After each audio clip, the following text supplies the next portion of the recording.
അങ്ങനെ രാത്രിയിൽ കിടന്നുറങ്ങുന്ന സമയത്ത് ഒരുപക്ഷെ ശരീരത്തിന്റെ ഏതെങ്കിലും ഭാഗത്തുണ്ടാകുന്ന ഒരു ബുദ്ധിമുട്ട്, ഒരു ചൊറിച്ചിൽ സ്വാഭാവികമായി നമ്മൾ പോലും അറിയാതെ വിരലുകൾ കൊണ്ട് ആ ഭാഗം ചൊറിയാറുണ്ട്. എന്തു സംഭവിക്കുന്നു? ഈ മൃതകോശങ്ങളും ആ മൃതകോശങ്ങളെ ഭക്ഷണമാക്കാൻ ശ്രമിക്കുന്ന 3,20,00,000 വരുന്ന ബാക്ടീരിയകളും ഈ ശരീരഭാഗത്തുള്ള ഈ തൊലി വിട്ട് നമ്മുടെ നഖങ്ങളിലേക്ക് പറ്റിപ്പിടിക്കുകയാണ്. സ്വാഭാവികമായി നമ്മൾ കിടന്നുറങ്ങുന്നു. രാത്രിയിൽ കിടന്നുറങ്ങുമ്പോൾ എത്ര തവണ ശരീരം ചൊരിഞ്ഞു എന്ന് ചോദിച്ചാൽ ഉത്തരം പറയാൻ പറ്റുന്ന ആളുകളില്ലല്ലോ. സ്വാഭാവികമായും നമ്മൾ പോലും അറിയാതെ പലതവണ ശരീരത്തിന്റെ വിവിധ ഭാഗങ്ങൾ, പ്രത്യേകിച്ച് നമ്മുടെ പ്രൈവറ്റ് പാർട്സ് പോലും നമ്മൾ പോലും അറിയാതെ പലതവണ അത് സ്പർശനത്തിന് വിധേയമാകുന്നുണ്ട്.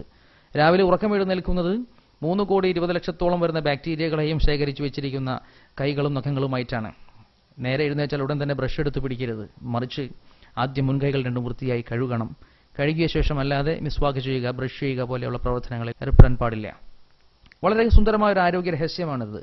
ഇത് ബാക്ടീരിയകൾ എന്തെന്നറിയാത്ത, ശാസ്ത്രം എന്തെന്നറിയാത്ത, 1400ഓളം വർഷങ്ങൾ എന്ന് വെച്ചാൽ ശാസ്ത്രത്തെപ്പറ്റി ചിന്ത പോലും ഇല്ലാത്ത ആധുനിക കാലഘട്ടത്തിലെ ഗവേഷക വിദഗ്ധർ, ഹിസ്റ്ററി പഠിച്ച ചരിത്ര ഗവേഷകർ പഠിപ്പിക്കുന്നു, ആ കാലഘട്ടത്തെ ഇരുണ്ട യുഗം അഥവാ ഡാർക്ക് ഏജ് എന്നാണ് വിളിച്ചിരുന്നത്.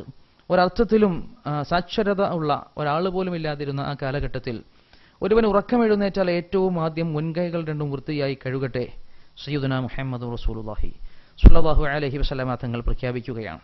അതിന് കാരണവും മഹാനായ പ്രവാചകർ അവിടെ പറഞ്ഞു വെക്കുന്നുണ്ട്. ഒരുവൻ ഉറങ്ങുമ്പോൾ അവന്റെ കൈകൾ എവിടെയാണെന്ന് അവൻ അറിയുന്നില്ല. വളരെ മനോഹരമായൊരു പ്രഖ്യാപനം നമുക്കിവിടെ കാണാൻ പറ്റും. അതിനു പിന്നിലോ അതിനേക്കാൾ സുന്ദരമായ ഒരു ശാസ്ത്ര രഹസ്യവും.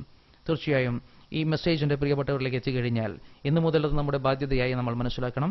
കിടന്നുറങ്ങി രാവിലെ ഉറക്കം എഴുന്നേറ്റാൽ ഏറ്റവും ആദ്യം ദിക്റുകളോടെ എഴുന്നേറ്റ് പിന്നീട് നമ്മൾ പ്രവർത്തനപരമായി ആദ്യം ചെയ്യേണ്ട കർമ്മം മുൻകൈകൾ രണ്ടും വൃത്തിയായി കഴുകുക എന്നതാണ്.